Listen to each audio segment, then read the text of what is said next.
Yan, amen. Yan, napaka-maulang umaga po ngayon, pero we are blessed dahil dinala tayo ng mga paa natin sa bahay-simbahan na ito. Hindi tayo napigilan ng kahit na anong gawa ng kaaway kasi anak tayo ng Diyos at lahat ng gawa ng kaaway, kaya natin lampasan pagkasama natin si Lord. Amen po ba? Amen. Yan, tayo pong lahat ay tumayo. Yan, hinihiling ko po na yung mga nasa likuran po, pwede pong umupo po kayo sa harapan. Mas mabless po yung mga puso natin at mas makapakinig po tayo. Yan, thank you po. Yan, sa ating pong pagsisimula, tayo po muna yung manalangin upang hingi tayo ng guidance kay Lord. Yan, let's open our hearts and close our eyes to the Lord. Yan, Lord God, maraming salamat po sa umagang ito na nagkatipon muli ang iyong mga anak, Lord God. Maraming salamat, Lord God, dahil kasama namin ngayon ang aming mga kapatid, Lord God. Maraming salamat, Lord God, dahil umuulan man, may bagyo man, pero nandito kami, Lord God, sa bahay-simbahan mo upang pasalamatan ang kabutihan, Lord God, na sa araw-araw mong ipinaparanas sa amin. Maraming salamat po, Lord, dahil sa araw-araw ginagabayan, pinoprotektahan mo ang bawat isa ng iyong mga anak, Lord God. Maraming salamat po, Lord God. Lagi namin sasambitin, Lord God, ang pasasalamat, Lord God. Dahil sa piling mo, Lord God, ligtas kami, Lord God. Sa piling mo, Lord God, walang kahit na anong gawa ng kaaway ang hindi namin kayang lampasan, Lord God. Dahil sinabi mo, all things we can do. Kapag kasabi namin kayo, Lord God, na kahit anong gawin ng Satan, Lord God, alam namin malalagpasan namin ito, Lord. Maraming salamat, Lord. At sa oras na ito, Lord, lahat ng may karamdaman, may dinadala, na bigat sa dibdib, Lord God. Alisin mo ito, Lord God, at palitan mo ng kalakasan, Lord God. Alisin mo ang aming kahinaan sa katawan namin, Lord God. Sa aming pag-inisip, Lord God, alisin mo ito at palitan mo, Lord God, sa pamamagitan ng pagpuring pagsamba namin iaari sa iyo, Lord God. Palitan mo ito, Lord God, ng kalakasan, Lord God, na magagamit namin sa araw-araw. At Lord God, patawarin mo kami sa aming mga nagagawa sa araw-araw, Lord. Maliit o malaking bagay, Lord God, hiningi namin ito ng kapatawaran sa inyo, Lord God. At sa oras na ito, Lord God, hinihiling ko po na sa apat na sulok na simbahan na ito, alisin mo, Lord God, ang kawagawa ng kaaway, Lord God, all the works of Satan, devil, spirit na gagambalan, Lord God, sa gawain namin, Lord God. Alisin mo ito, Lord God, at tulungan mo kami, Lord God, na ma-recognize, Lord God, ang lahat ng gawin ni Satan, Lord God. Tulungan mo kami, Lord God, at nawa, Lord God, ang music team, Lord God, natatayo, Lord God, upang i-lead, Lord God, ang aming pagpuni, Lord God. Nawa, Lord God, ikaw, Lord God, ang makita ng mga tao, Lord God, sa aming kundi ang aming sarili, Lord God. Na nawa, Lord God, lahat ng gagawin namin, Lord God, ay papuri at pagsamba lamang sa iyo, Lord God. Ito po ang aking dalangin sa pangalan ni Jesus. Amen.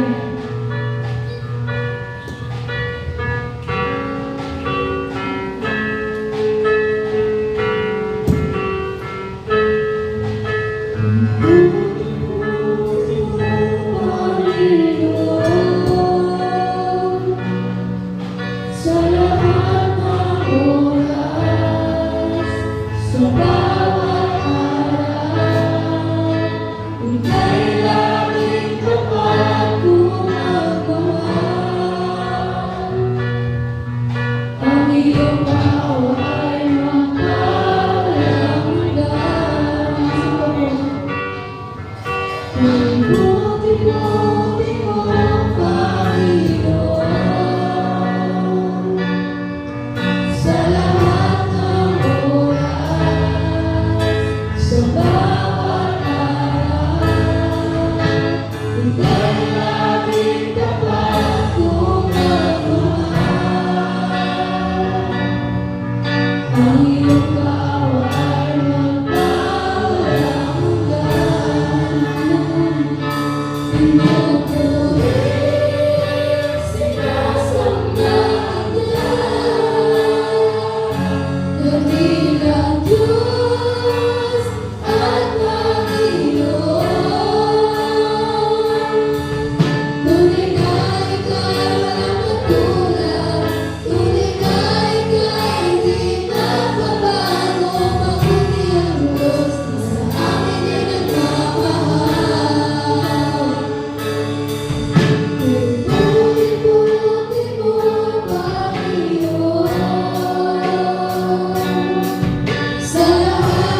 po ang Diyos. Sabihin nga natin, napakabuti mo, Panginoon. In 1, 2, 3, go! Napakabuti mo, Panginoon. Yan. Patuloy po tayong umawit at magpuri sa Panginoon. Yan. Sino handa na sumayaw dyan? Amen! Sasayaw po tayong lahat at magpupuri dahil ngayon po, na-celebrate natin ang ating Thanksgiving Day. Kaya lahat po sasayaw ha. Wala akong makikita hindi sasayaw dyan. Yan.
higit pa, bigay mo sa dala at tumaan para sapat na.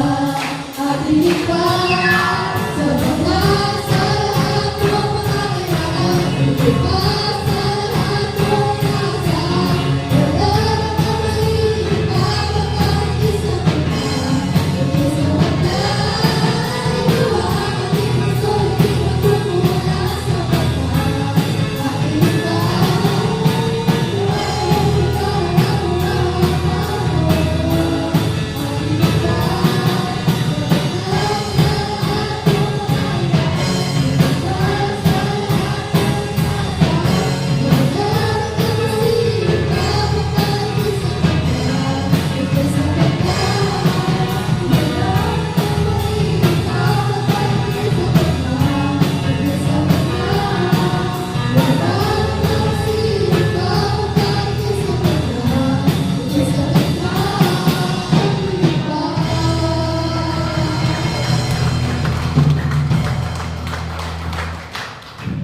yan, patuloy po tayong mawin sa ating Panginoon sa pagkanta ng pupurihin ka sa amin.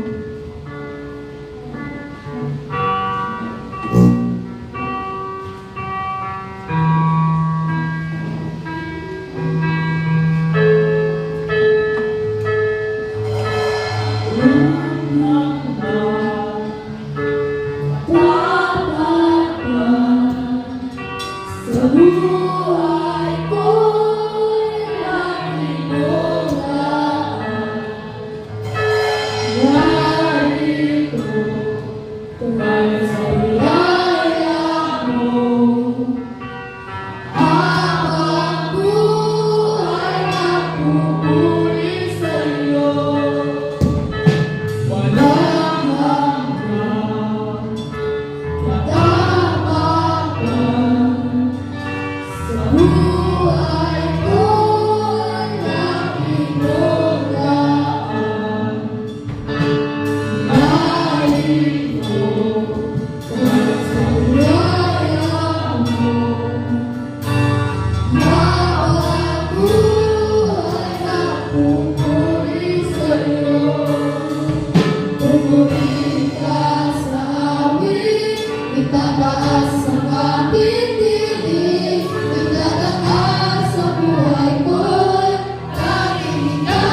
Buong puso nagpapakumbaba, tunay na namin wala kami magagawa kung kami ay hiwalay sa iyo. Lord, mong buksan ang bawat isa o Diyos, spiritual na aming mga pandinig, spiritual na aming mga paningin, na makita namin ang kahalagahan ng iyong mga salita. Dahil Lord, wala ang salita mo, wala iba kundi ang Panginoong Kristo na siya ang Diyos na buhay, na siya ang aming magliligtas sa lahat ng aming pinagdadaanan. Spiritual problem, spiritual man at kung ano man laban o Diyos sa aming mga buhay na ito. Ano man ang layunin ng demonyo sa mga oras na ito o Diyos, mga pakanaing Satanas na nagbibigay sa amin ng kawalan ng interes para kami Panginoon makapakinig ng iyong mga salita, patuloy namin kung winawasak, pinalalayas, itinataboy sa makapangyarihan ng pangalan ng Panginoon si Kristo. At patuloy namin kinakanta, Lord God, ang katagumpayan mo o Diyos. Doon po Panginoon na ngayong araw na ito, Panginoon, Thanksgiving Day.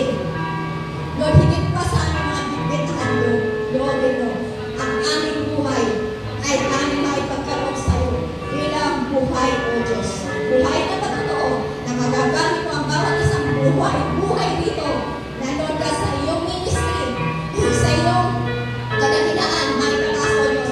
Sa dako ito, Panginoon, sa silangan, Lord God, gawin mo ang bawat isa na maging linaw, maging asin sa bawat bahay, sa kanilang anak, sa bawat pamilya, O Diyos. Na Lord God, kami yung nagbibig ng accurate gospel na kung saan naman, Panginoon, ay aming maipadalagaw sa aming mga mahal sa buhay, maging sa labas ng aming tahanan. At kung saan mo pa loloobin, na dadalhin ang aming mga katawang lupang ito, O Diyos. Patuloy mo gamitin instrumento mo. Gawin mo kami sisidlan at agalit-galit sa iyong lubasan. Maraming salamat, Lord. Patuloy namin inaaming Panginoon sa Kristo ang katagumpayan mo, O Diyos, na Lord God, walang kumuming luhaan, walang kumuming binuan, pagkos matagumpay, na kami, Panginoon, ay pinagtagumpay mo sa lahat ng pakanan ng demonyo sa aming mga buhay, O Diyos. Dahil, Lord God, 2,000 taon sa Kristo Kalbaryo, tinalo mo sa Satanas. Patuloy namin, Lord God, ibinabalik sa iyo ang lahat ng kapurihan, pasasalamat, pagsamba sa dakilang mahal pa sa Kristo. Ito po ang aming samantalangin. Amen. Praise God. Bless po ba ang lahat? Tuloy nga tayo pinagpala dahil tumuloy ulit tayo sa panawagan ng ating Panginoon. Praise God. Manatili po tayo nakatayo at sabay-sabay natin magtampisin ang sumasampalataya. Sumasampalataya ako sa Diyos Ama makapangyarihan sa lahat ng may gawa ng langit at lupa. Sumasampalataya naman ako kay Yesu Kristo, isang anak ng Diyos, Panginoon natin lahat, nagkatawang tao sa lulang ng Espiritu Santo, pinanganak ni Santa Maria Magdalena, pinagpakasakit ni Poncio Pilato, pinako sa krus, namatay, inilibing, nanalo sa araw ng mga yumaw, ng may tatlong araw na buhay na muli, umakyat sa langit, nalulog sa kanan ng Diyos, Ama makapangyarihan sa lahat. Doon magmumula at paparito, maghuhukom sa mga buhay at mga patay na tao. Sumasampalataya naman ako sa Diyos Espiritu Santo, sa banal na simbahan Kristiyano, sa kasamaan ng mga banal, sa kapatawaran ng mga kasalanan, at sa pagkabuhay ng muli ng mga matay na tao, at sa buhay na walang hanggan. Pwede po tayo po. At kung tayo po ay may dalang Biblia, buksan sa Habakuk 3, verse 17 hanggang 19. Bagamat hindi namumunga ang puno ng igos at hindi rin namumunga ang mga ubas, kahit na maantala ang pamunga ng olibo at walang anihin sa bukuli, kahit na mamatay lahat ng mga tupa at mawala ang baka sa kulungan, sapagkat magagalak pa rin ako magsasaya dahil si Yahweh ang Diyos na magliligtas sa akin. Ang Panginoong Yahweh sa akin nagpapalakas tulad ng usa, tiyak ang aking mga hakbang. Inaalalayan niya ako sa mga kabubukan. Ito po ang mabuting balita ng Panginoon.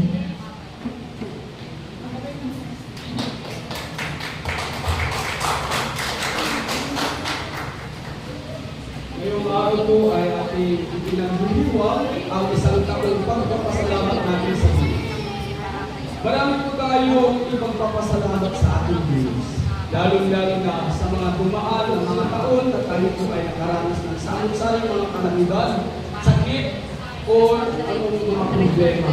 Na ngayon, buhay pa tayo, malakas, at mayroon pa tayong mga gamit para pagbikura ng ating Panginoon.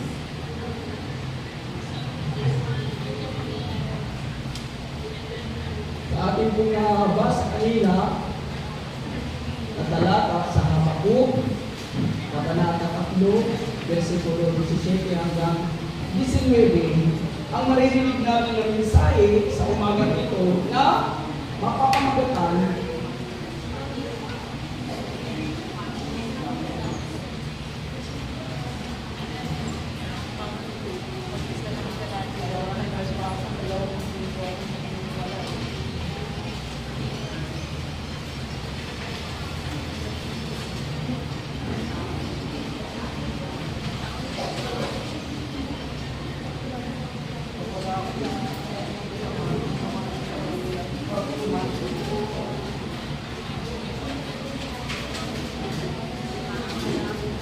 magpapasalamat sa biyaya ng Diyos na tayo ay napili upang makarinig, makatanggap ng magandang balita.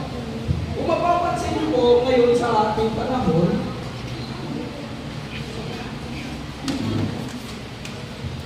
marami tayong maririnig na mga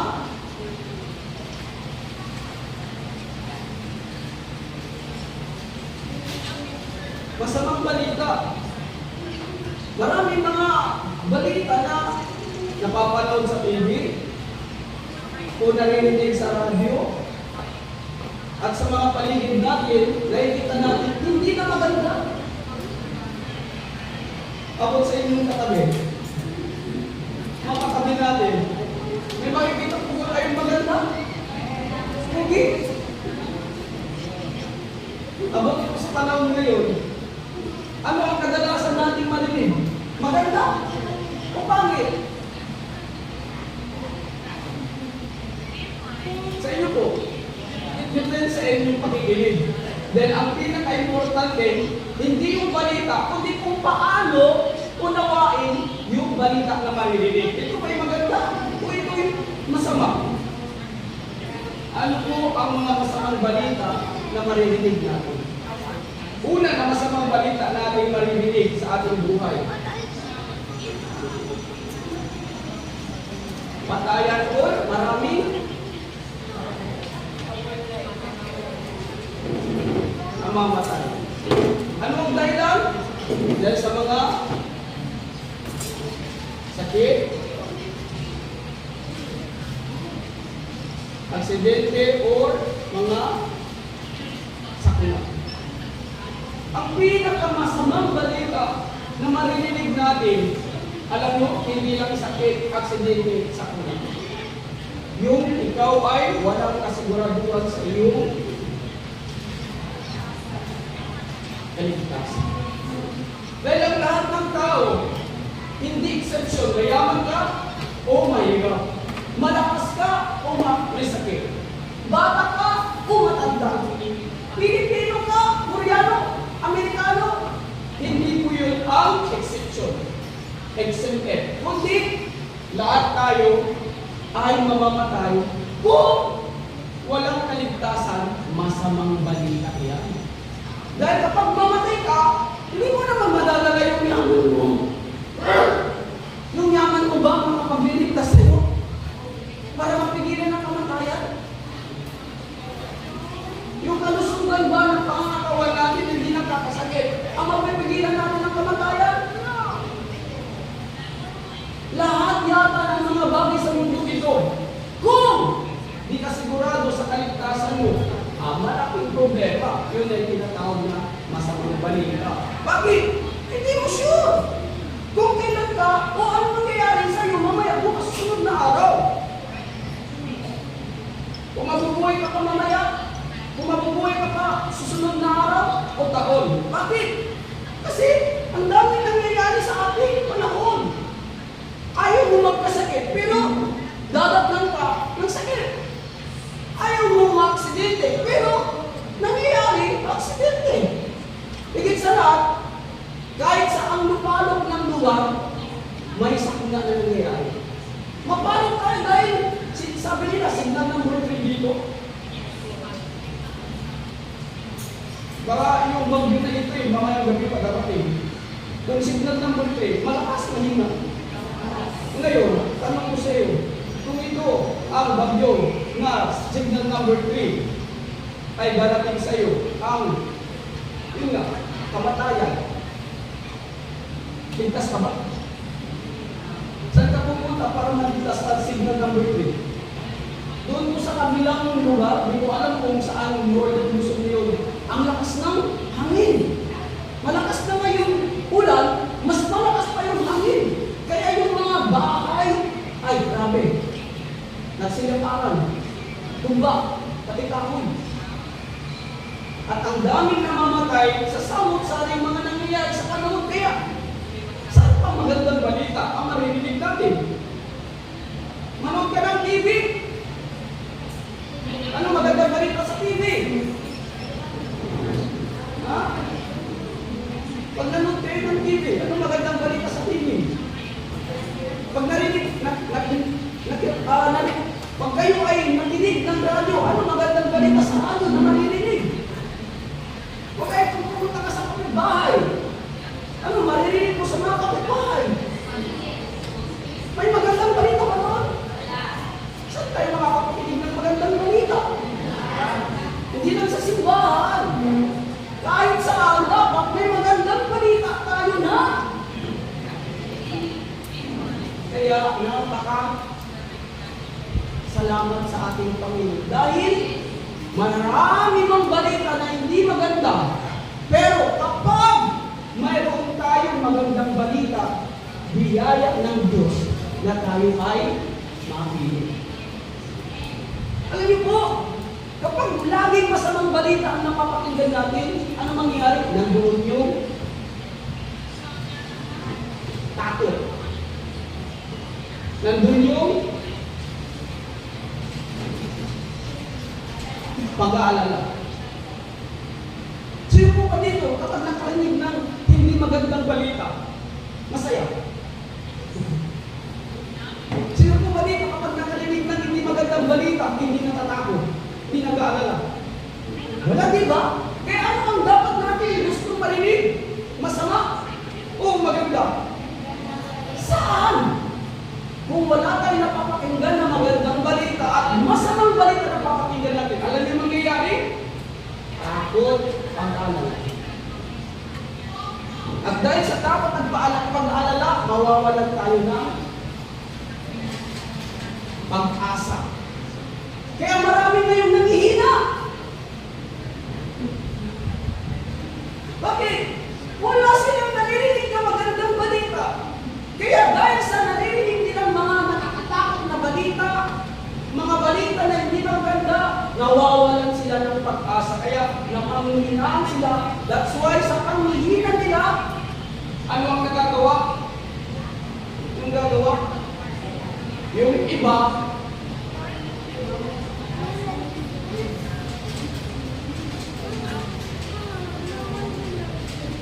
nagpapakamatay na lang. Bakit? Wala nang pag-asa. Yun yung masamang balita na hindi lang magdudulot sa iyo ng takot, pag-alala, pangamba, kundi hantungan pa yan, mawawalan ka ng pag-asa na idudulot ay ang pagpapakamatay.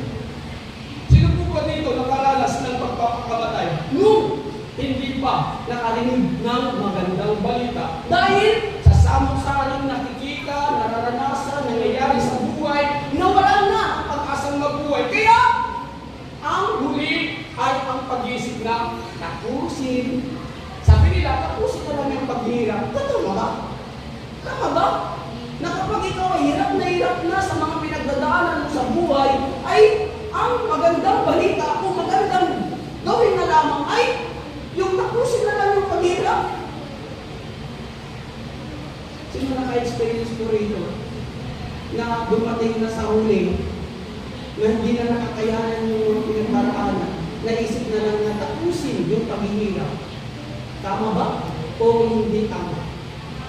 Parang tama, pero napakalaking mali. Bakit?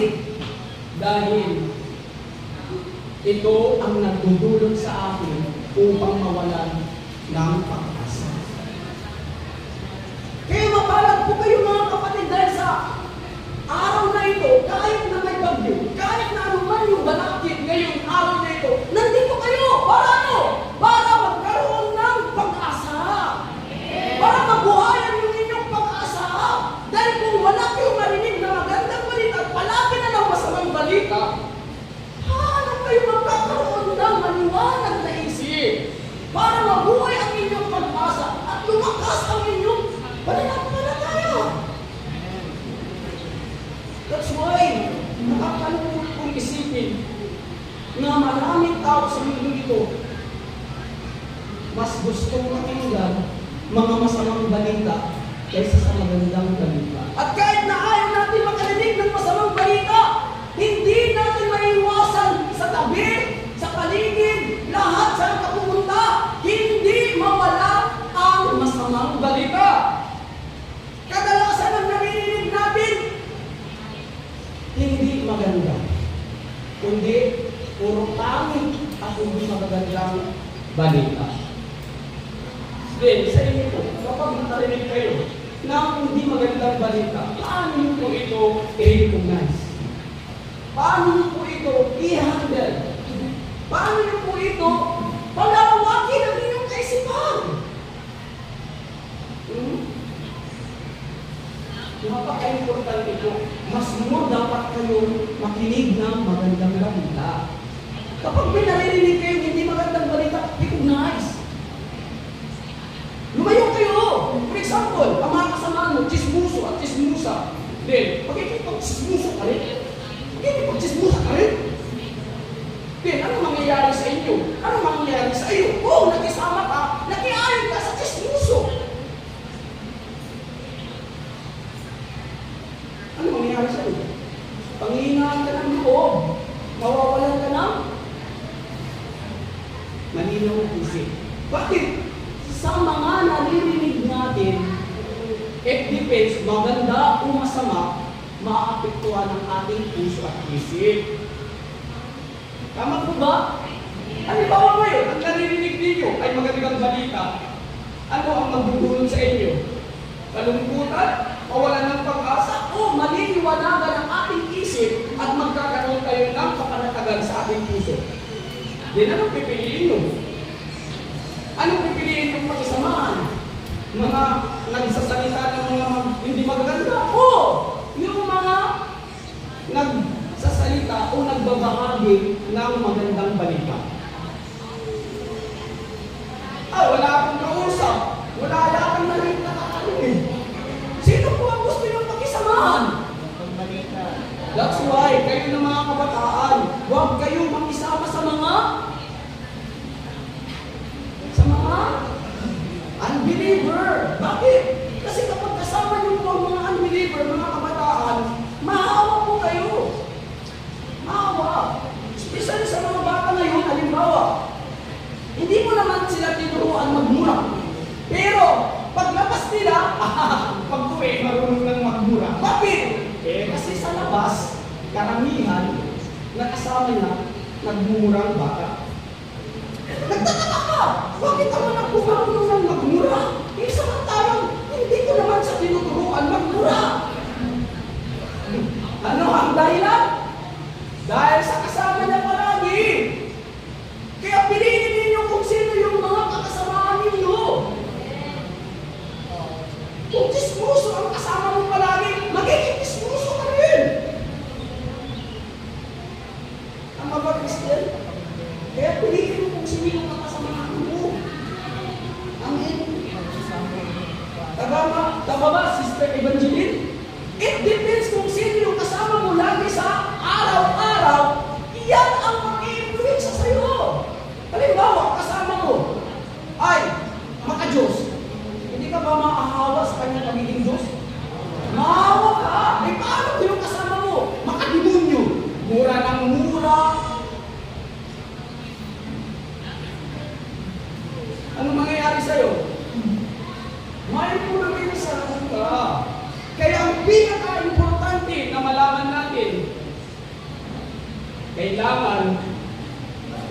magandang balita ang ating pakikisama na marinig. Amen? That's why, ano po ang ipagpapasalamat natin sa Diyos sa araw na ito? Dahil sa buong taon na ito, ng 2024, ang dami nangyari sa ating buhay. Naalala niyo po ba kung ano yung mga pagsubok na pinagdaanan ninyo ngayong 2024 na matapos lang matapos ang 2024? Isang buwan na lang. Ilang linggo na lang bago kung mag-2025. Ilang linggo na lang? 5 linggo na lang. Ang bilis ng panahon. Kabu-birthday ko lang nung nakaraang linggo, pero ang bilis. Sa susunod mag-birthday na naman ako. Matadagdagan na naman ang edad ko. Kili ko pa naman, parang 25 na ako. Pero mag-43 na ako sa susunod na taon. Sa tingin nyo, 43 na ba ako? Parang 25 na ako. Di ba? Mas matanda pa kaya kayo mong tanong sa ako. Ilang taon ka na ba sa school channel? 31! Pero ako 25 lang. Piling ko 25 lang, pero 43 na ako. Ibig sabihin, ang bilis ng taon na lumilipas. Ibig sabihin, sa buong buhay mo, hindi lang sa taon na ito, alalahanin mo kung paano ka nabuhay, na iniwatan ka ng Diyos. Nang dami mong pinagdaan ng problema, paghirap, pagsubok, pero hanggang ngayon, buhay ka pa. Dumaan ka na sa pagpapakamatay, pero hindi na tuloy dahil buhay ka pa na gusto mong salipin ng Diyos. Diba po? Kaya ang dami natin ipagpapasalamat sa Diyos, hindi lang sa taon ng 2024, kundi simula nung ipanganak ka, hanggang ngayong 2024, na ilang taon ka na, dapat mong alalahanin kung paano ang Diyos ay mabuti sa lahat ng oras na sinamahan ka, iningatan ka, pinutiktaan ka, blinis ka. Kaya walang dapat tayong dahilan upang hindi ipagpasalamat sa Diyos. Sasabihin natin, wala naman akong ipagpapasalamat kasi wala akong trabaho, kasi may sakit ako, kasi wala akong... No! Isa na ng pagpasalamat mo, buhay ka pa! Pag-isip mo pa nga sa umaga isa na ang blessing! Ngayon, ang pagpapasalamat ng ba natin is may pagkain, may pera, may trabaho, malusog, malakas. Ang dami natin pagpapasalamat, mga kapatid. Pero ano yung pinaka pagpapasalamat natin sa Diyos? Ito, yung magandang balita na lahat ng tao hindi alam, pero ikaw lamang nakakaalam nito. Magtanong ka sa mga kapitbahay mo na chismoso at chismosa. Halimbawa, ano ang kanilang sagot kung tatanungin mo, narinig mo na ba ang magandang balita? Ano ang sagot nila? Ano magandang balita? Wala akong magandang balita eh. Ano maririnig mo sa mga kapitbahay mo? Magandang balita? Alam ba nila ang magandang balita? Ikaw lang nakakaalam nito! Magtanong ka, Christopher, sa mga kapatid, alam ba nila ang magandang balita? Oo! Sino lang nakakaalam ng magandang balita? Ikaw! Ngayon, anong narinig nila palagi? Magandang balita o masamang balita? That's why ano ang lumalabas sa kanila? Hindi maganda. Puro? Away ba? Anong ibig sabihin ng away? Hindi magandang balita ang lumalabas. Puro? Hindi maganda. Magpasalamat tayo mga kapatid. Una sa lahat, ang daming tao na bubuhay sa mundo ito. Pero hindi lahat sila nakaalam ng magandang balita. Dahil kadalasan, ang alam nila, puro masamang balita. Kaya ang lahat ng lumalabas sa kanilang bibig, hindi maganda. Puro masama, puro pangit. Bakit? Wala na lang sila alam sa magandang balita. Paano sila magbabahagi? Paano sila magbibigay? Paano sila mabubuhay sa maganda kung wala silang magandang balita na natanggap?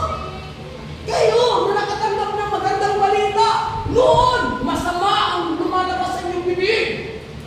Tama ba, Sister Lisa? Ilang oras araw lumalabas sa bibig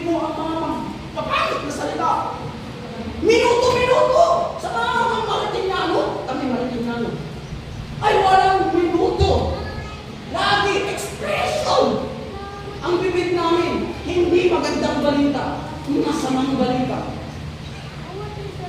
Paano pinilis ni Lord ang katulad po natin na dati ang lahat ng lumalabas sa ating bibig hindi maganda? Nandun yung kutulog sinta. Meron po ba naglalabas ng masamang balita sa bibig mo? Meron ka? Hindi naman yan agad-agad eh. Kung wala ang tuloy-tuloy na pakikinig ng magandang balita, hindi mapuputol yung masamang balita sa bibig mo. Kung hindi mura, chismus. Chismus ako. Sino dati yung chismuso? Chismusa. Ako, chismusa ako. Chismusa ako dati, pero ngayon, dahil sa magandang balita, hindi na chismusa ng masamang balita ang ikinichismis ko. Ang ikinichismis ko na ay magandang balita. Paano kung linis ni Lord na dati mura mga masamang mga salita ang lumalabas sa aking bibig? Paano nangyari yun?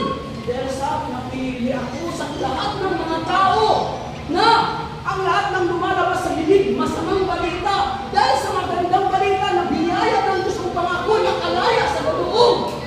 Uri ng buhay. Nagkaroon ako ngayon ng panibagong buhay. Anong panibagong buhay? Panibagong buhay ng lahat ng lalabas sa bibig ay magandang balita.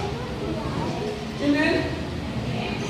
Siguro kung hindi ako napili ng Diyos, makatanggap ng magandang balita, ang dami ko na siguro pinapatay na damdamin. Isa na siguro asawa ko. Bakit? Hindi maiwasan ng mag-asawa mag-away. Kaya asawa mag-asawa ba perfect? Kayo ba, Sister Ira at Brother Christian? Ang pagsasama niyo ba ay walang away? Walang away! Meron din. Akala ko hindi na kayo nag-aaway o hindi na kayo nagkakainsan.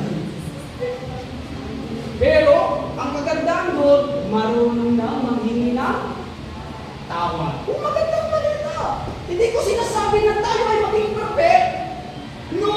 Nagkakamali, nagkakasala pa rin tayo. Pero ang kagandaan dito, nare-realize natin yung ating mali. At marunong na tayo manghingi ng tawa na dati. Ako, manghingi ng tawa. Iko. Ganun diba? Pero ngayon, nagagawa na natin kumapit, manghingi ng tawad dahil sa magandang balita. Amen? Sino ko ba dito? Pagkatapos magbura, na-realize, ay, mali na naman ang sinabi ko. Kaya, sorry Lord. Sorry my love. Sino dito? Wala sa inyo? Imposible. Diba? Sino ka dito? Hindi nagagalit. Ha? Lahat tayo? Lahat kayo hindi nagagalit? Sino dito? Galit. Minsan nagagalit. O, kunti lang yung minsan nagagalit. Aba, lahat ng mga talaga. Perfect ka. Perfect, hindi na nagagalit. Sino po dito? Minsan nagagalit. Kadalasan. Kadalasan galit. No one is perfect. That's why we need salita ng Diyos. Ang salita lamang ng Diyos ang magandang balita na magpapaunawa sa atin na mali ang lumalabas sa ating bibig. Kung mali ang mga nagagawa natin. That's why ang magandang balita nito, all our sin are forgiven when we confess to our God. Lord, I'm sorry. That's why you are my Savior. Amen? If you are not perfect, mean to say, we need God. Need us. Hindi magkamali. Dahil kung tayo ay perfect, bakit ba kailangan natin siya? No need! Tama ba? Tinagtanong, may tao po ba dito na hindi nagkakamali? Hindi nagkakasala? Meron? Wala! Lahat tayo! Bibig, mata, tenga, nagkakamali, nagkakasala tayo. That's why! What we have to do is we need salita ng Diyos. Kung magandang balita. Amen? Una, ang dapat natin ipagpasalamat sa biyaya ng Diyos na tayo ay napili dahil pinili.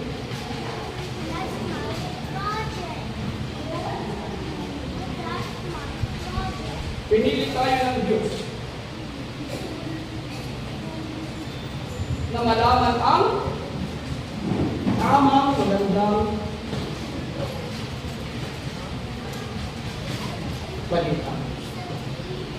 Dahil lamang po yung napili ng Diyos na malaman. Alam niyo, walang sino man ang nakakalam ng magandang balita. Mayroon din naman nakakalam, pero hindi tama ang pag-alam nila.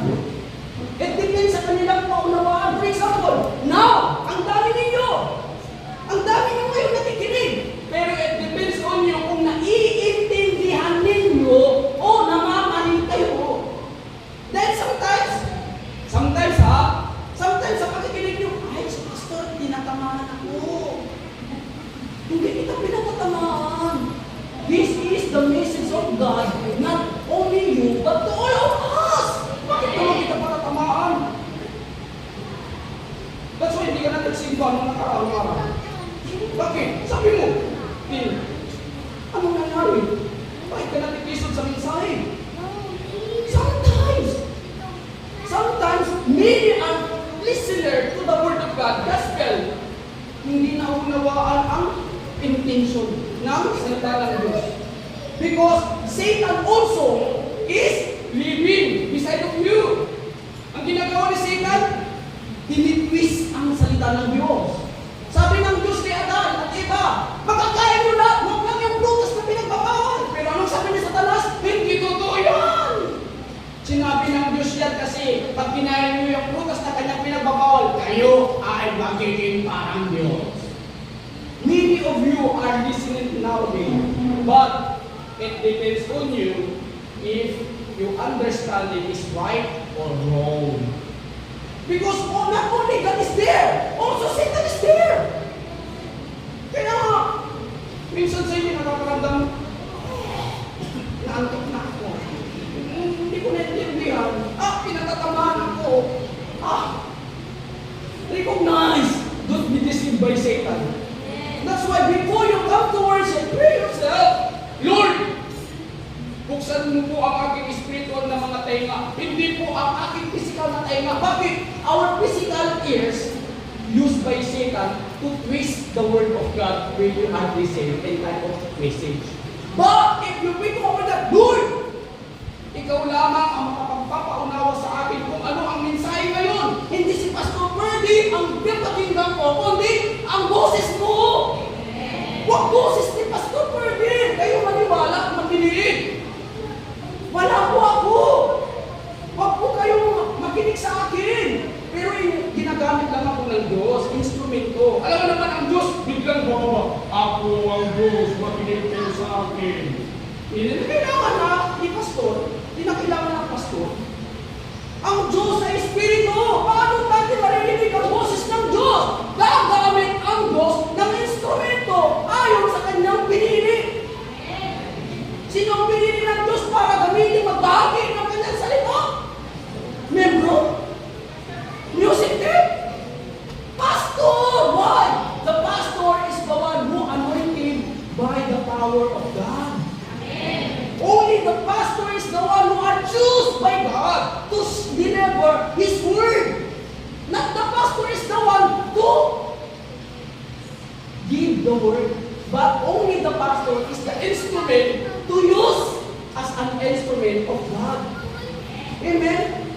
Kaya huwag mong sabihin, Pastor, na-bless ako sa message mo. It's not my message. It's not my message. This message is not mine.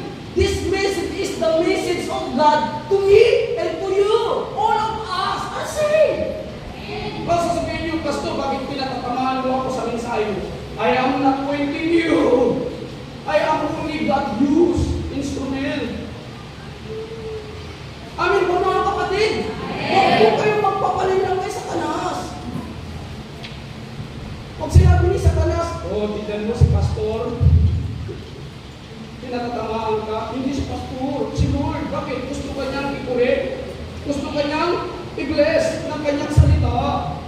Kaya kung pinatatamaan ka ng salita ng Diyos, ibig sabihin, gusto ng Diyos baguhin ang iyong mali pananampalataya sa salita ng Diyos. Amen? napaka-bless natin, pinili ng Diyos na malaman ang magandang balita. Ang sabi ng Bible, the truth will set us free. Amen? Si Satanas ay liar. Sasabihin sa'yo ni Satanas, may bagyo ngayon, huwag kang magsimba. Pag nagsimba ka at kung dumating yung bagyo, halila. It's deceiving. Tapos sasabihin, ano ba yan yung pastor dyan sa simbahan ninyo? Nagpapatama, huwag kang pumunta. Baka ikaw ay, it's not ang circumstance of environment. Kapag po tayo pumupunta dito sa simbahan, napaka-bless natin dahil isa tayo sa napinilit ng Diyos makarinig ng magandang balita. Amen? It depends na lang sa ating pakikinig. Amen? That's why, member, please, pag-iusap ko sa inyo, member, before you come to our church, pray yourself. Pray mo, Lord, gusto ko po ngayon makatanggap ng answer sa salita ng Diyos. Gamitin mo lamang po si pastor na magsasalita ng iyong salita. That's why the representative prayer, yun ang importante. Lord, gamitin mo lamang si Pastor Freddy na iyong tagapagbalita. Hindi siya ang makita ang kahinaan niya, kundi ang kalwatian mo ang makita sa buhay niya. Magsalita ako kayo, Panginoon Diyos, sa pamamagitan ni Pastor. At i-bless ko rin po kami, Panginoon, na sa pakikinig namin, mabuksan ang aming kaalaman na maunawaan ang salita mo. Dahil kung tayo mag-uunawa sa salita ng Diyos, mamamali tayo. Ang karunungan ng Diyos at ang karunungan ng ating kaisipan, hindi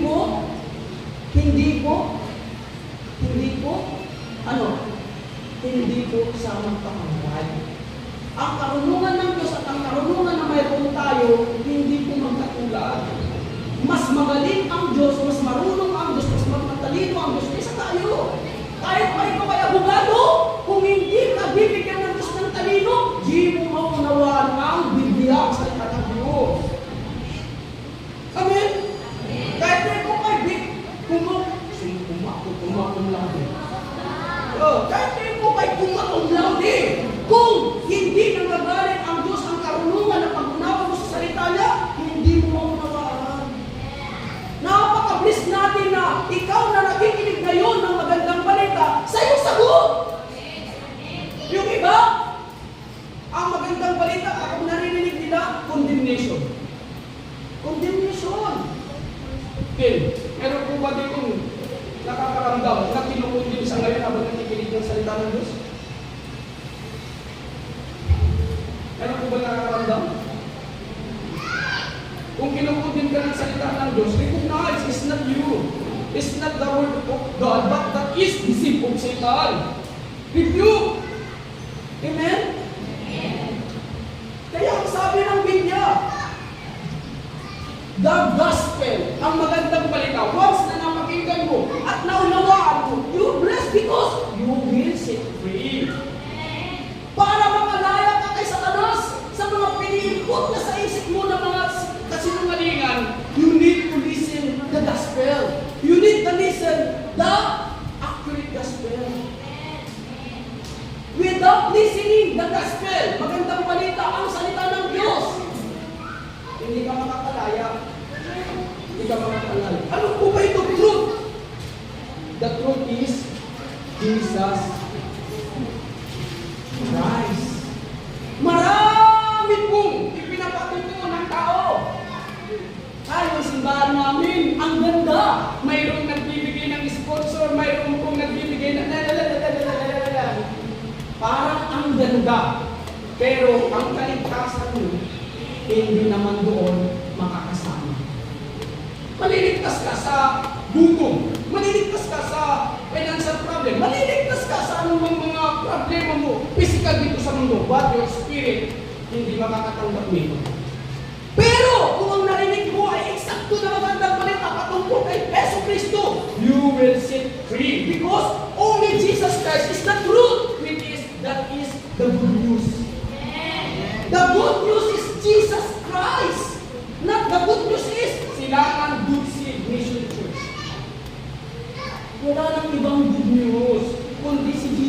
Christ. Why Jesus Christ is the good news? Because only Jesus Christ forgive our sin.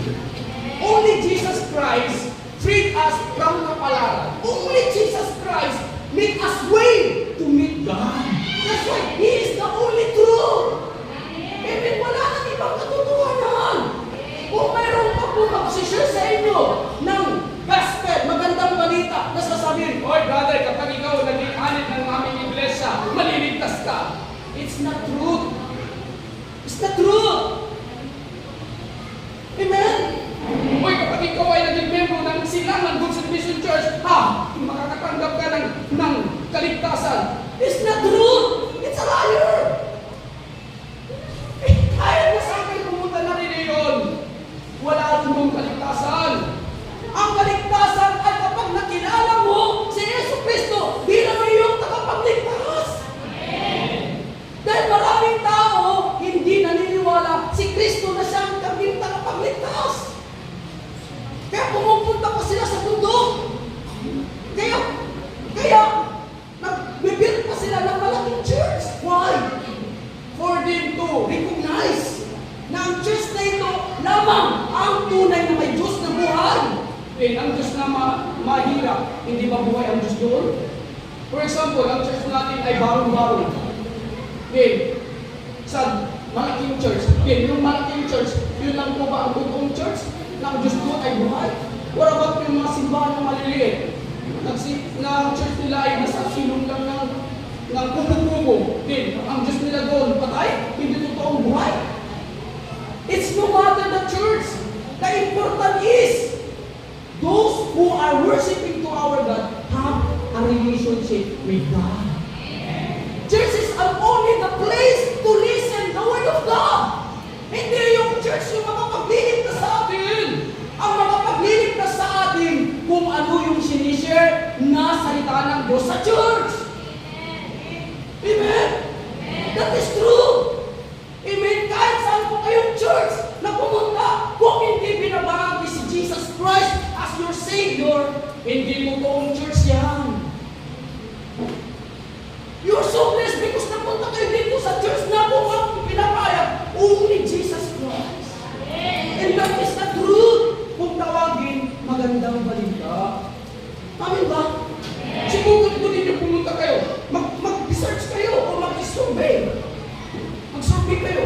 Pumunta ka sa, I'm sorry, sasabihin ko, pumunta ka sa Muslim, pupunta ka sa Jehovah, pupunta ka sa Seventh-day Adventist, pupunta ka saan pa? Iglesia ni Cristo. Saan pa? Katoliko. I-compare mo sa narinig mo mensahe. Anong maririnig mo sa mga mensahe sa bawat church na pinuntahan mo? Binabanggit ba nila na si Jesus Christ ang daan ng kaligtasan? Kung marinig mo sa mga pinuntahan mong church na si Jesus Christ ang daan ng kaligtasan, bless po kayo. Doon kayo mag-church. Kung dito sa Silangan Good Salvation Church, naririnig nyo na si Jesus Christ, hindi daan ng kaligtasan, lumipat na kayo. Go! Go! Bakit? Kasi, ang church ay walang ipinapangaral, kundi only Jesus Christ is the way of our salvation. Amen? Remember, sa church po ba ngayon na inatinan ninyo? Dito na kayo. Naniniwala po ba kayo na only Jesus Christ is the way of our salvation? You're blessed! Why? Pinili kayo! Kaya yung iba, pumunta lang dito ng bisita, nag-survey. Pagkatapos, lumabas na. Umalis na. Tapos, paglabas niya, ang simbahan nila doon. Maraming mga membro na lumipat ng church. Bakit? Hindi sila pinili.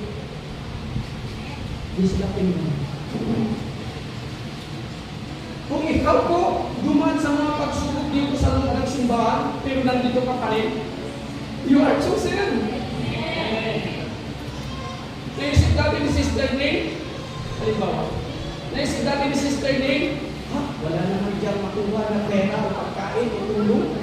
Ang tagal-tagal ko na naglilingkod dyan sa Silangan Consignation Church, pero naglilingkod ako, pero, dati noon. Pero ngayon, nung makita niya, malaman niya ang katotohanan.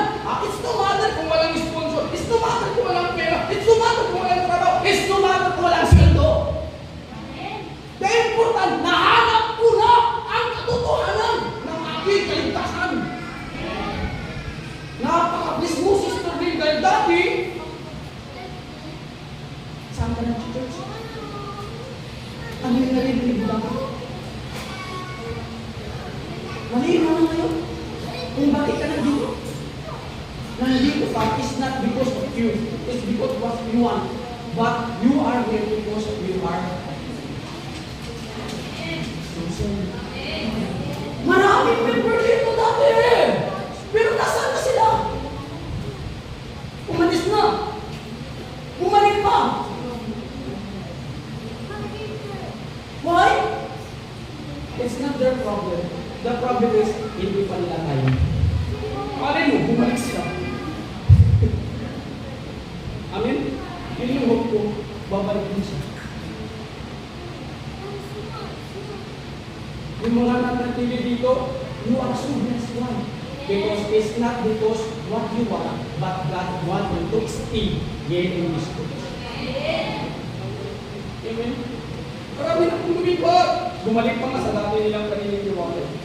Pero ikaw, kundi ka nang sumuko. Pero, nandito ka pa rin. Sabi mo, nilipat na ako ng church. Bakit? Yung pastor dyan, nagpapatama. Di ba tatay? Kundi pa doon sa church namin, walang patama. Pero dito sa pastor, lagi ang pinatatamaan sa mga niya. It's not me. God talking with you by His word using my mouth. Because God wants you to correct what is the wrong imprinted in your mind. Kung mahal ka ng Diyos, itutuwid ka sa pagkakamali mo. Gusto pa ng Diyos na mabuhay ka sa mali mong daan. Walang ganung magulang. Ang magulang sa kanyang anak, pag sa ay na naniliis ng landas, tinutuwid niya ang daan mo. Pag nagkakamali ka tayo ng mga anak, pinapalot tayo ng ating mga magulang. Para ano? Para disiplinahin na mali ang ating ginagawa. Kung ang Diyos na nagdidisiplina, nararapat ba tayo disiplinahin mo? Kung namamali yung ating paniniwala, dapat lang po tayo disiplinahin ng Diyos. At anong pagdidisiplina sa atin ng Diyos? Kung hindi problema, salita ng Diyos. Kaya sasabihin mo, pinatatamaan ako ni Pastor, hindi kita pinatatamaan. Tinutuloy ka ni Lord. Dahil mahal ka ni Lord, gusto niya na ang paglakad mo sa iyong buhay bilang isang Christian, hindi baluktot, kundi straight. Straight sa kingdom of heaven. Kaya ano pag-alalan natin yung nakarali? Ang daan na makipot, ang dulo nun ay buhay na walang nakuha. Yun yung dinadaanan mo ngayon sa gospel, magandang balita. Madali o mahirap? Bakit mahirap? Bakit mahirap? Because God wants you to tanggalin lahat ng satanisin na inimprint sa iyong isip, puso, at sa iyong mga. Amen? Kung hindi gagawin ng Diyos yun, hindi ko kayo aariin na kanyang mga anak. Dahil ang anak ng Diyos, kapag sila ay nagkakamali, nagkakasala, hindi tinutuloy ng Diyos ang kasalanan. Ang Diyos ayaw ng kasalanan. Pero mahal tayo ng mga makasalanan. That's why, para tayo may tuwid at mamuhay na ayon sa kanyang kalooban, God disciplines us through His word for problem or difficulties. That's why kung kayo po ay may pinagdadaanan ng mga problema at kahirapan, ask yourself, Lord, what is my problem? What is my sin? Why you allow me to encounter this kind of problem? Anong yung sa sarili ninyo? Huwag nyo itanong sa akin. May mga pumunta sa akin, Pastor, ngayon ako ay naglipat ng milyon sa simbahan na ito.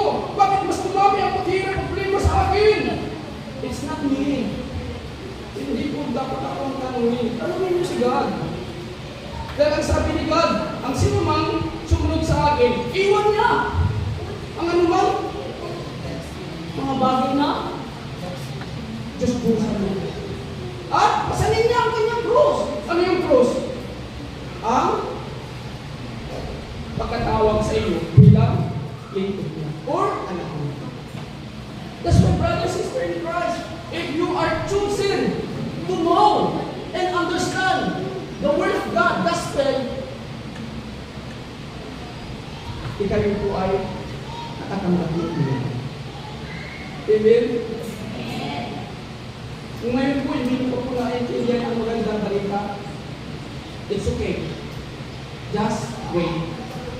Amen? Kung kayo nyo, sometimes tinatanong ko yung mga kabataan na ito, ano ang nag-impact sa inyo sa message nung kanina? Sometimes yung sinishare nila, ang layo. Yung iba naman, eksakto. Sometimes our member, pag nagpa-Bible study kami, pag nagkakaroon kami ng sharing, puro, ang layo. Minsan. Pero minsan, eksakto. Yung impact nila. There's a time of everything. Amen? Ang kailangan po lamang natin ay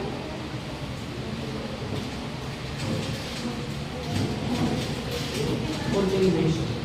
Amen? Bakit? Dumadaan tayo palagi sa proseso. Kung ngayon, hindi ko maintindihan ng mensahe, baka bukas sunod na araw, maintindihan mo. Bakit? Nasa journey tayo ng ating pakikipagtipan sa Diyos. Nandyan si Satanas. Hindi po lagi na naiintindihan natin ang mensahe. Sometimes, ang mensahe na narinig natin, pumapatay ng ating spirito. But it's not you. It's not the pastor. It's not the member. It's intervention of Satan. Dapat gawin mo, ma-recognize. Itong naririnig ko, itong nakikita ko sa kanila o sa hindi ito tao, hindi ito problema. This is intervention of Satan because I am important child of God. You are important child of God. It's not an accident why you are here. Why? Because God chose you. Maraming tao sa silangan. I don't know how many population living in silangan. Pero ikaw lang po ngayon nandito para makinig ng eksaktong magandang balita. Walang bawas, walang dagdag, eksakto. Ikaw ay napaka-bless. Ang dami ng mga tao matatalino, pero hindi nila naiintindihan ang gospel. Nauwi sila sa frustration kapag naririnig nila ang gospel. But ikaw na may dinadala mabigat sa iyong dibdib at pagkalinlangan sa isip mo, nung marinig mo ang gandang balita, nagkaroon ka ng pag-asa, pagkalinaw sa iyong isip, na na-recognize mo, ito pala ang magandang balita, na ang magandang balita, si Jesus ay naparito para sa aking problema na hindi ko kayang lutasin kahit na ang gawin ito. Ano ito? Ang iyong pagkahiwalay sa Diyos. Ang iyong kasalanan. At ang pangingimasok ni Satanas sa buhay. Na walang ibang makapaglutas nito kundi hindi nila yun. Hindi ikaw, hindi pera, hindi lakas o anumang bagay, kundi walang iba, kundi si Jesus Christ. Siya ang katutuan. Kaya nagkaroon ka na. Liwanag sa isip, kapanatagan sa puso, at may bagong pag-asa na noon naisip mo lang tapusin yung buhay mo. Pero ngayon, andiyan ka pa rin. Andiyan ka pa rin. You're so blessed. Amen? You're so blessed. Dami ng pinagdaan pero andito ka pa rin. Why? Because you are chosen. Chosen to know the truth that makes you free. Free from whom? Free from Satan, free from your sin, and free from destiny. Amen? Si Sister Eileen mo ang layo-layo niya. Nag-church ang mga anak niya doon sa Pumala. Pero, hindi siya nagpapamiyambo. Tama? Tama ba? Gusto niyang magkaroon ng church. Pero, nakukonfuse siya. Hindi niya alam kung saan church na tama pag-churchan niya. And one time, nakasabayan ko siya, pauwi sa silangan, dahil meron kami evangelism in Petersburg. Nagpapasakali lang naman ako. Dahil ang Holy Spirit, nagsabi sa akin, i-share mo sa kanya yung kailangan niya. Hindi ko alam kung anong kailangan niya. Basta sinabi ko, Sister, gusto mo po ba na mag-Bible study? Sabi niya, Pastor, yan po yung kailangan ko eh. Kung saan church ako, kung piling pumunta na tama. Bago ko pa sabihin sa'yo, yung aking pangarin, ikaw ay handa na at mayroon ka ng bukas na puso na alamin kung ano ang sagot ng Diyos sa iyo. Dinunaan sa puso. Bakit gano'n? Pwede naman po doon sa Barbara, may church doon, di ba? Pwede naman sa Tumana, may church naman, ang dami doon. Ang daming church! Ang daming pastor! Ang daming mga mababait, maganda, masaya, malaking churches. Then why you are choosing to become Silangan Bronze Mission Church member? Why? It's not because of you. It's not because of the desire of your heart, looking what is right in churches. But you are chosen to become a church member of this church. Hindi ko po itinatas itong church na ito. No! This church is a church which God built for you. Not for me. Not for somebody. Individual. Kahit saan kayo pumunta ng simbahan, babalik at babalik kayo dito.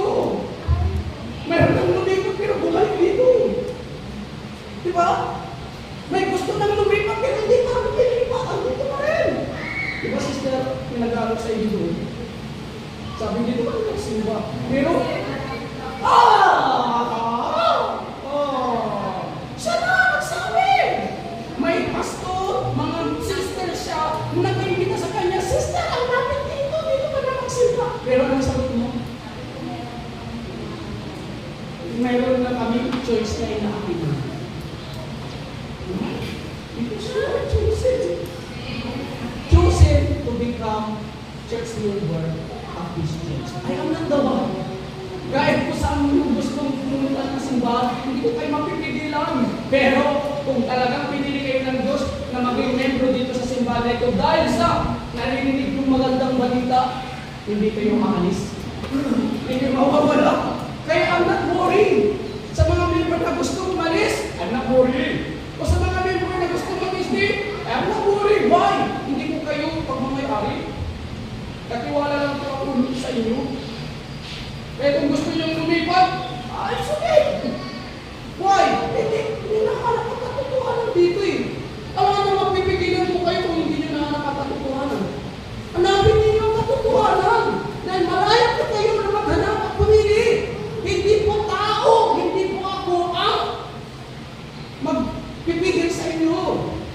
Kung talagang nahanap nyo ang katotohanan, dahil dito, kahit na pagsubok na gagawin sa inyo ni Satanas, you can pass.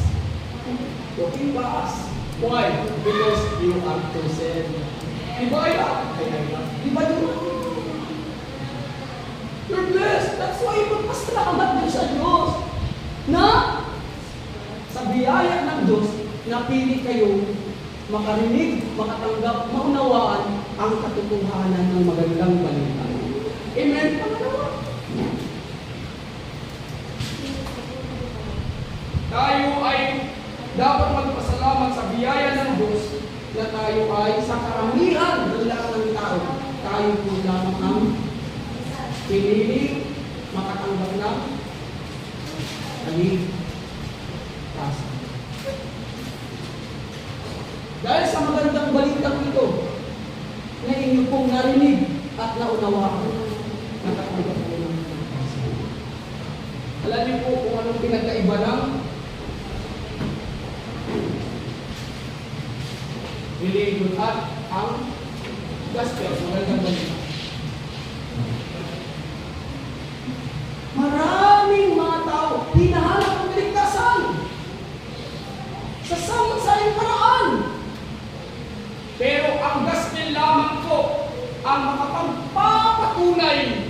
na ang kaligtasan ay walang iba kundi kay Jesus Cristo. Tignan natin, reliyon at ang gospel. Okay. Ano ang pinagkaibahan ng reliyon at ng gospel? Ang reliyon, ang tao, pilit ng inaabot ang Diyos. Halimbawa, ang reliyon, tao, ang pumipilit na abutin ang Diyos. For example, halimbawa, sabi po ng iba, para ikaw ay patawarin sa iyong mga kasalanan, dapat kang magpapako sa Diyos. Sino po ba dito ang walang kasalanan? Lahat tayo. Ngayon, gusto niyo po ba na mapatawad ang ating mga kasalanan sa reliyon? Ano ang ating dapat gawin para tayo patawarin ng Diyos sa ating mga kasalanan? Magpapako tayo sa krus. Sino dito gusto magpapako sa krus? Mamaya, ipako natin. O, tao ang gumagawa ng paraan para abutin ang Diyos. Yan yung reliyon.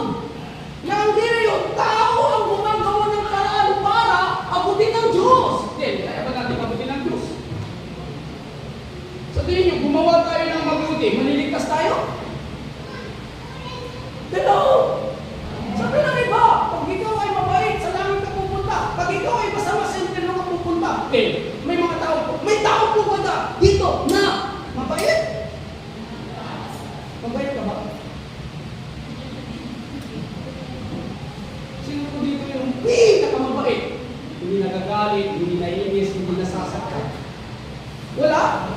Ako rin. That's why hindi ko maililigtas ang sarili ko kung ako ang gagawa ng paraan. Pero ang gospel ay ang Diyos bumaba dito sa lupa para tayo ay iligtas. Sino gumawa yan? Ang Diyos! Yung Diyos na nasa langit na banal, tinubad niya ang kanyang pagkabanal na Diyos sa langit at pumunta siya dito sa lupa, nagkatawang tao siya na itinuring ng mga kasalanan. Samantalang hindi sa makasalanan, namatay siya dahil sa ating kasalanan. Walang sino man sa mundo ang hindi nagkasala sa Diyos. Pero mayroong tao na namatay sa krus para akuin yung ating kasalanan. Sino siya? That's why yun yung gospel. Ang magandang balita ng sino mang humingi ng tawad, tanggapin na si Jesucristo ang siyang nangubos na naging kabayaran natin mga kasalanan. All our sin will be forgiven. Amen? Yan ang pinagkaiba ng reliyon at ng gospel. Ang reliyon, mabuti. Pero hindi mo mahanap doon ang tunay na hinahanap mong kaligtasan. Ito pa, ang reliyon, ang standard ng kanilang kaligtasan is mabait o gumawa ng mabuti. Kapag gumawa ka ng mabuti o ng mabait, may utang sigal. Lord, magbibigay ako ng offering, ibalik mo ito mas doble pa ako. Di ba? Sino po ba dito ang hindi nagbibigay ng offering tapos hindi binabalik ng Diyos? Ganun po ang reliyon. Kung ano yung ginawa mo, susuklian ng Diyos. Tama po ba yun? Kaya kung hindi ibinalik ng Diyos yung ginawa mong mabuti, sasabihin mo, ano ba yan, Lord? Sa susunod, hindi na ako magbibigay. Bakit? Hindi mo naman binabalik.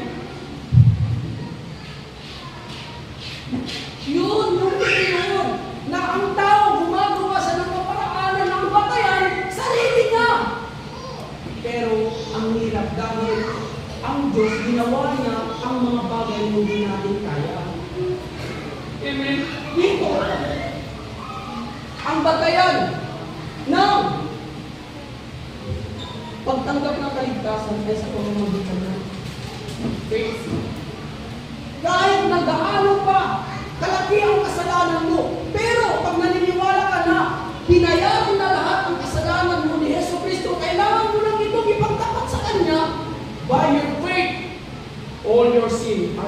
Gabriel.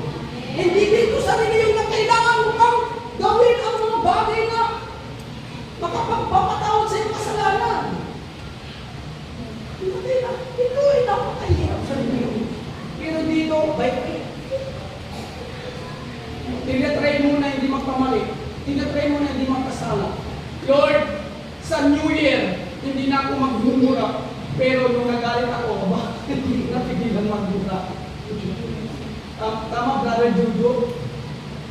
Ikaw ba mapipigilan mo ang galit?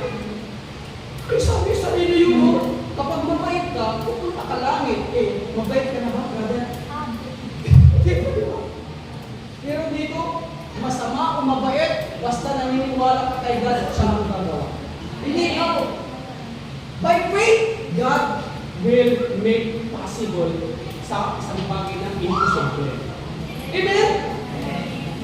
Hindi natin kaya magpapabait. Kaya pag sabihin mo, uy, magpapabait ka na! Kristiyano ka na, tapos ang sama-sama ng ugali mo, para pupunta sa langit. Kasi masama ka pa.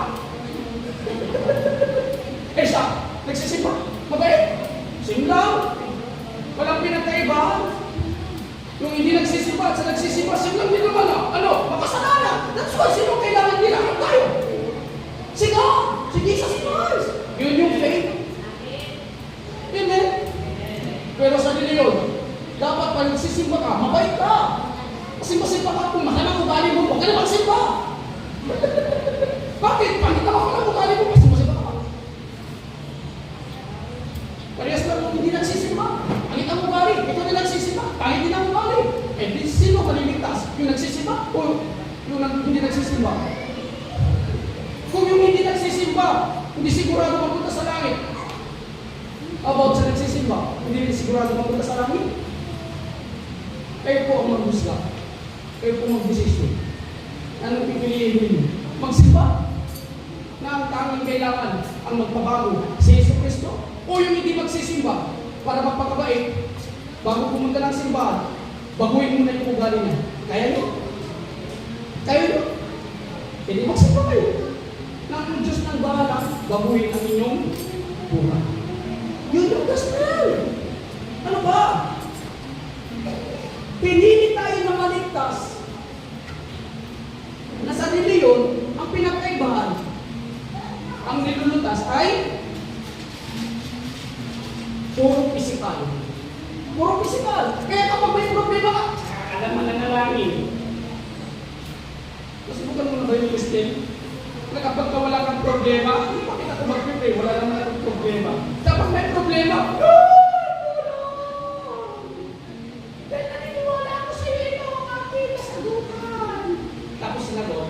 hindi na ako mag-pray. Bakit? Sinagot na ni Lord yung problema. Bakit? Puro physical ang ipinagdadasal. Pero sa gospel, ipinagdadasal natin ang ating spiritual problem. Ano itong spiritual problem? Ipinagdadasal natin sa Diyos na, Lord, ikaw ang maghari sa buhay ko. Dahil kung hindi ka maghari sa ating buhay, paano kung mababago yung buhay ko? Paano kung malalabanan si Satanas, si Espiritu, samantalang po tao? Yun yung batayan ng gospel at ng reliyon. Sa reliyon, pilit na nilulutas yung problema sa pamamagitan ng kanilang sarili kakayahan. Kaya tinatawag na humanism way. Humanism way. But here in the gospel, magugulat ka na lang. Yung problema mo, bigla na lang, at dito, magaan. Kahit na mabigat yung problema, hindi mo mararamdaman mabigat. May kapayapaan, may kapanatagan. Bakit? Because God reigns on your heart and mind. The peace of our Lord Jesus Christ is not, hindi katulad ng kapayapaan sa maraming pera. Sa inyo man, subukan ninyo. Sino dito yung maraming pera na hindi na mamapayapa matulog? Sister Michelle, nakaranas ka na ba na kahit na maraming pera pero hindi pa rin masarap matulog? Sabi ng iba, kapag ka maraming pera, masarap matulog. Tama ba? Kapag walang pera, hindi masarap matulog?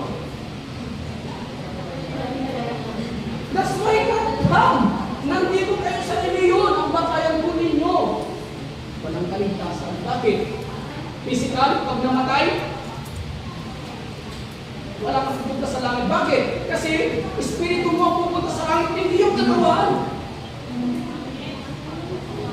Pag namatay ka, kahit na mayaman ka, physical, malusog ka physical, marami ka physical, pero kung wala ka spiritual, hindi mo madadala ang physical. Sinong tao namatay na ang physical na problema niya nadala niya sa langit? No? Wala. Pero yung tao na naniniwala sa gospel, nalutas ang kanyang spiritual na problema. Ano yung spiritual na problema? Kasalanan kay Satanas at sa impyerno. Na walang ibang naglutas kundi ang gospel. Sino itong gospel? Ang katotohanan. Sino itong katotohanan? Na si Jesus Christ ang siyang naglutas ng ating kasalanan kay Satanas at ang pagkaiwalay sa Diyos. That's why ang pinaka ninanais natin maghari ang Diyos sa buhay. Ang pinaka-nanais natin, mapagtagumpay natin ang tukso na pagkalali sa palas. At sino makakagawa nun? Walang iba kundi si Jesus Christ. And that is the gospel. E panguli na pinagkaibaan ng diniyod at ng gospel. Kaya tayo ay nagpapasalamat sa kaligtasan na tinanggap natin. Na hindi tayo ang gumawa, kundi ang Diyos ang gumawa. Hinapot niya tayo. Kahit ka na sa malanday si Nanay Dalila. Si Nanay Dalila, nagsisimba na sa tumana. Pagkatapos, umalis din. Pumunta ng silangan. Pero hindi niya alam, sinundan siya ng Diyos. Bakit? Sabi ni Tatay Roberto subukan na natin, makinig yan. Hindi lang sinubukan tuloy-tuloy naman. Bakit? Bakit hindi tuloy-tuloy na? Nakinig. Once na narinig mo ang magandang balita, magkakaroon kayo ng kalayaan. Higit sa lahat, nakatanggap kayo ng kaligtasan dahil sa magandang balita. Amen? Higit sa lahat mga kapatid, sabi sa Ephesians o Efeso chapter 1, verse 4, bago palikain ng Diyos ang langit at ang lupa, kayo na tayo pinili. Na ano? Pinili na maligtas kay Yesu Cristo. Ibig sabihin po nun, kahit gaano kasama, pag dumating yung time mo, hindi ka makakatakas sa pagkatawag sa iyo ng Lord. Sister Nadeline, ilang beses na tinatawag ng Brother Joseph. Pero ano sabi ni Sister Nadeline? Ilang taon buwan ang pag-deny o pag-tando? Ilang buwan? Dalawang buwan! Tagal, di ba? Pero, nakatakas ka ba nung oras nila? Katawagin ka ng Diyos? Kung si Brother Joseph ang magtawag sa'yo, ay, hindi ka talaga kaya. Pero kapag ang Diyos na tumawag sa'yo, ano nangyari? Natasan mo. Brother Juju, sino tumawag sa'yo? Para ikaw makasunod sa Panginoon. Hindi ako, hindi si Brother Joseph. Ang Diyos, bakit? You are Joseph. You are Joseph. You are Joseph para makatanggap ng kaligtasan. Dahil sa magandang balita. Sister Evangeline, sabi niya na nakaraan, may hinahanap kasi ako, pastor. Yung narinig niya ang magandang balita ng radio. Bumalik. Bakit? Nahanap niya. Nahanap niya na. Ano yun? Yung truth. Sino yung truth? Jesus Christ. That's why Jesus Christ is the good news. Marami ko na rin marinig, Sister Evangeline. Am I right? Ilan na kayo yung mga narinig? Marami ng beses, marami ng narinig. Pero sa mga narinig mo, hindi pa sapat. Hindi pa. Bakit? Naganap pa siya. Anong hinahanap mo? Simbahan? Pastor lang po din. Ang hinahanap na Sister Evangeline, ang truth kung saan ang magandang balita na si Yesu Cristo lamang ang tanging makapagbabago ng gaya ng simbahan, hindi kaya ng tao. Pero, once na tinawag kami nun, kahit na ayaw mo, susunod ka sa Lord. Bakit? Kasi, sabi sa Ephesians chapter 1 verse 4, bago palikhain ang mundo, pinili ka na. Na ano? Maniwala sa Kanya. Maraming tao, pero ikaw lang. Ilan kayo magkakapatid? Oh, sa seminary ko lang. Are you blessed? That's why we must pray for God. Amen. Sister, iba din rin ba? Ang magpapasalamat sa Diyos sa biyaya ng magandang balita na ating tinanggap. All of us na nakarinig. Kung hindi nyo narinig, no thanksgiving. Pero narinig nyo natin. Paano kung ito pasasalamatan? Pangatlo. Pagpasalamat natin sa biyaya ng Diyos na tayo'y napili na gamitin maging saksi. Saksi! Maraming tao na nagpapasaksi. Oh! Alam mo ba? Siya ganito. Talagang ganito. Yung mga saksi na iyon, hindi magandang balita. Pero ikaw, saksi ka sa magandang balita. Sabi ko nga noon chismoso ako. Kung ano yung narinig ko, hindi magandang balita. Masamang balita, nakakapakay, nakakapagsira ng buhay ng pamilya. Pero ngayon, saan mo na pupunta? Ano ang binubukas ng bibig ko? Magandang balita. Kaya ako ay ginamit ng Diyos na saksi. Saan? Sa magandang balita. Sino po ba itong mga saksi? Ang mga saksi ng magandang balita. Una, naunawaan nila ang gospel at ang pinakaiba ng religion. Kayo po may saksi. Bless kayo dahil pinili kayo ng magandang balita. Yan ang biyaya ng Diyos. Amen? Napaka-bless po na malaman ang gospel. At ngayon yung gospel na ito naman ang ngayon ng ating sinishare. Saan natin ito sinishare? Sa mga tao, hindi pa nakatanggap ng gospel. Kung tawagin sila yung mga tao, mayroong problema na hindi nila kaya lutasin. Dahil sa kapalaran, sila ay nagsasuffer, both physical, mental, and spiritual. But, when you go to them and share the gospel, their kapalaran, cut off and serve. Sino ang nagawa yun? Yung taong piniling ng Diyos, gamitin ang saksi sa magandang mga. Sabi ko, si Sister Lisa, sabi ng kanyang tita, si Lisa baliw mo. Sister Lisa, paano ka nabaliw? Kung baliw mo, wala kasi baliw dito. Baka nagaganyan ka na sa kalsada. Paano ka naging baliw? Sabi ni tita mo.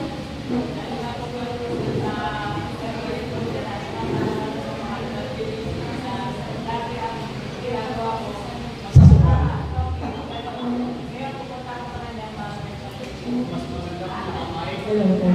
Yung share ko nga po na dati yung chance ko na lagi ako tungtongit, lagi lalabara ako sa kanila. Yun yung hinaharin mo. Yung po yung hinakayo ko nung pero nagdaan sa hindi ako gumawa kundi ang si Jesus Christ na nung Webes ibinaginisin namin sila. Ay nung nakarang Webes lang kasi pangalawa ng Webes. Ang sabi niya sa akin, alam mo, yung pamangkin ko niya sabi na kay Pastora, parang ano nga ba nangyari sa isa? Parang ang mababalin na gano'n. Hindi yung sabi ko na hindi po ako kumilos sa buhay ko kundi si Lord. Kaya wala pa rin po siguro tayo talaga magpatuloy. Ano siya ang gagawa talaga sa atin ang pagbabago sa buhay natin. Hindi natin kayang babuhin ang sarili natin kung hindi siya kasama. Mayroon ba saksi dito?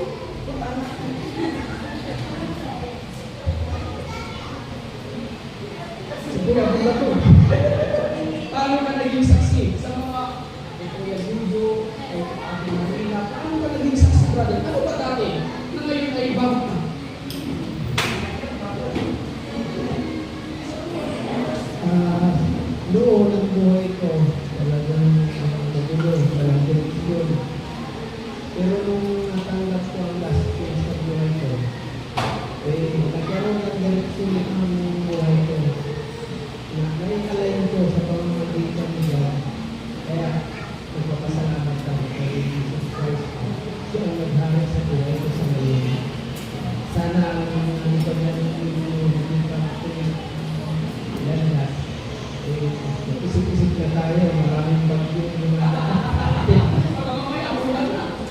yung problema. See? Ang magandang balita ay napaka-importante individual sa buhay natin. Dahil ito lamang ang makapagluntas, makapagtatanggal ng kapalaran ng inagdan sa tanas sa atin. Once na natanggap natin ang gospel, naranasan natin ang gospel, hindi mo ma-extend sa sarili mo, i-share dito sa iba. For example, ako lang nakatanggap ngayon. Ito, si Brother Joseph, naranasan niya ang sarap mabuhay ng asawa ng Diyos. O ang asawa mo, kasama na si Satanas, hindi mo ito i-share. Gusto mo bang asawa mo, hawak ni Satanas, mamumuhay sa kay Satanas? O gusto mo makalaya sa kay Satanas, gaya ng pagkalaya sa iyo ni Jesus Christ? I-share mo. Kahit na siguro, Brother Joseph, huwag mong i-share sa asawa mo ang gospel. Anong sasabihin mo sa akin? Mali ka, Pastor! Ayaw ko ng asawa ko kay Satanas. Gusto mo ako at asawa ko kasama namin si Yesu Cristo. Yan yung saksi. Kahit na wala akong mag-utos sa inyo na mag-share ng gospel, isi-share nyo ang gospel. Bakit? Isa kayong pinili ng magandang balita, mag-share. Bakit? Alam niyo na lahat ng tao sa mundo ito, asawa mo, anak mo, kapatid mo, mahal mo sa buhay, lahat ng tao, maganda, pangit, malusog, may sakit, mayaman, mahirap, lahat ng tao sa mundo ito, bata, matanda, lahat ng tao sa mundo ito, hawak ni Satanas. Binigyan sila ng sawang sa aling kapalaran, na tanging ang makakapaglutas at makapagbubuto lang nito ay ang gospel. Sino itong gospel? Only Jesus Christ can fight Satan, can destroy the work of Satan, can avoid the kapalaran, can change the life of the one who listen and accept the gospel like you. Then, ipagdadamit mo ba ito? Halimbawa, Jumalin, si Jeffrey, pupunta ng impyerno, ikaw pupunta ng langit. Ano ang ibibigay mo? Anong gagawin mo? Susuluhin mo lang ba itong natanggap mo? What about yung mga kapatid? Naniniwala ba po kayo na ang gospel lamang ang makapagbabago ng buhay ng mga mahal sa buhay? That's why, voluntary of your heart. Share. Share. No need. Hindi na kailangan na patumpik-tumpik pa tayo. Dahil sabi nga ni brother, baka dating tayo ng bagyo. Bagyo ng ano? Buti bagyo. Paano kung kamatayan? Saan mapupunta ang tao hindi nakatanggap, nakarinig ng gospel? Impyerno, bakit? Yun yung kapalaran na natatanggap sa lahat ng tao. Hindi may chance pa ha? Remember, you have a chance. Now, naintindihan ninyo ang gospel. Bless kayo! Bless kayo! Dahil pinili kayo ng gospel. Kung hindi nyo naintindihan ang gospel, hindi ko rin kayo masasabi, isi-share nyo ang gospel. Pero kung narinig ninyo at naintindihan ninyo ang ibig sabihin ng gospel, kayo lang, what about them? Hayaan nyo sila. Siguro kahit na hindi ko sabihin sa inyo na pag-uwi ninyo, i-share nyo ang gospel, gagawin ninyo, amin ba? Pangina? Share nyo ang gospel? Kailangan nyo pa akong tawagin para ako mag-share. Kailangan ba ako? Ngunit po, Pastor, ikaw na mas bakit? Ikaw na nakarinig at nakatanggap ng magandang balita. Kung sa mong ibaba dito. Bakit? Kasi kung hindi maririnig at matatanggap ng mga mahal mo sa buhay ang gospel, wala tayong kasigurado na baka mamaya datnan sila ng manis. Ang kapalaman. Hindi mo na sila kailigtas. Kaya nga kapag namamatay yung ating mga mahal sa buhay, tsaka lalak na sila inanggaan. Dati nung siya'y nabubuhay, paala ka dyan. Pero ngayon namatay na, sana buhay ka mo! Sorry, mama! Huwag ka sorry, bakit? Nung may pagkakataon pa ang mama mo, hindi mo nagawa yung bagay na dapat mong gawin. Ngayon namatay, saka ka lang. Mga kapatid, ang pinaka-importante sa buhay ng tao, gospel. Ang gospel na ito, pagpapalaya sa akin. Ibig sabihin, this is the only way na ligtas ang tao. Amen? That's why mga kapatid, magkaroon tayo ng ultimate goal. Ano ang ating ultimate goal? Mga youth, ano ang inyong ultimate goal? Makapagtapos ng pag-aaral? Makahanap ng boyfriend na mabait? At mapangasawa, tapos kayo ay magiging ganon? Your ultimate goal while you are still living in this world. Either you are students, either you are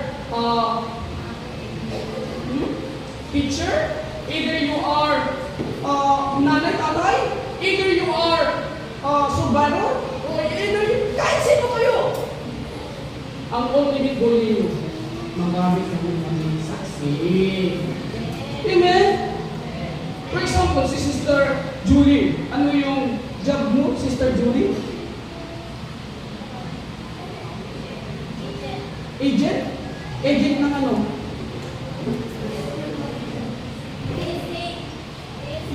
Sorry po, lalaki ko lang kasi ate.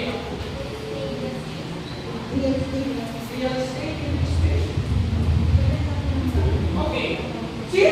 Kung si Sister Julie nga nagbibenta siya ng property, ano ang mas magandang ibigay sa tao na ibenta? Kaligtas. Tama? Use your job. Habang ikaw ay nagbibenta ng property, isingit o include mo ang gaston. Why? Kahit na siguro sila ay makabili ng property, kung mamamatay sila, hindi lang madadala yung property nila.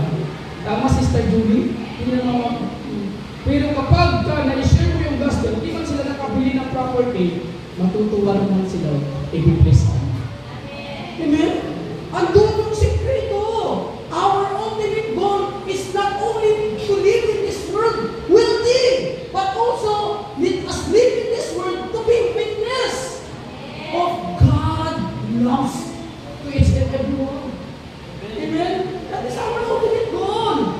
Ang lahat ay makatanggap ng salvation. Ano naman kung ikaw ay naging maganda? Ano ang halaga ng ganda kung ikaw naman pupunta sa impyerno? Mas maganda man o pangit, at least sure ka na kung saan ka pupunta. At ano ang madadala. At ibig sa lahat kung ano ang iyong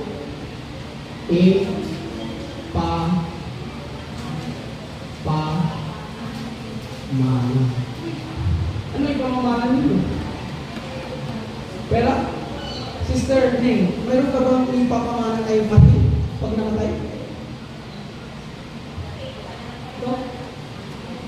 Matthew, are you blessed or not blessed? Bakit ka nasabing blessed? Dahil ang may pamamana lang sa nanay mo, walang trabaho, walang asawa, walang bahay, walang lupa. Ano pang wala, sister? Walang pera. Ano pang wala? Wala man lahat sa'yo, pero may isang bagay na pinaka-importante ang may pamamana mo sa'yo ng iisang anak na Shumael. Ano yun? Pastor. Amen? Sister and brother, ano ang may pamamana ninyo sa inyong mga magulang? Alam niyo ba kung kailan kayo mawawala sa mundo? Kung halimbawa ngayon, mawawala kayo sa mundo, hindi po ba kayo magsisisi? O magsisi kayo kasi wala kayong may iwan sa inyo? May iwan. Wala na naman ako kausap. Magsisisi o hindi na magsisisi? Sino dito yung hindi nagsisisi dahil may iiwan kung sakali ngayon ay kukulong siya? Isa, dalawa, tatlo, dumadami. So, tama yung hindi nagtaas ng kamay. Magsisimula na ngayon, ma'am, iwan ng pamamana. Amen? Tayo po yung naman.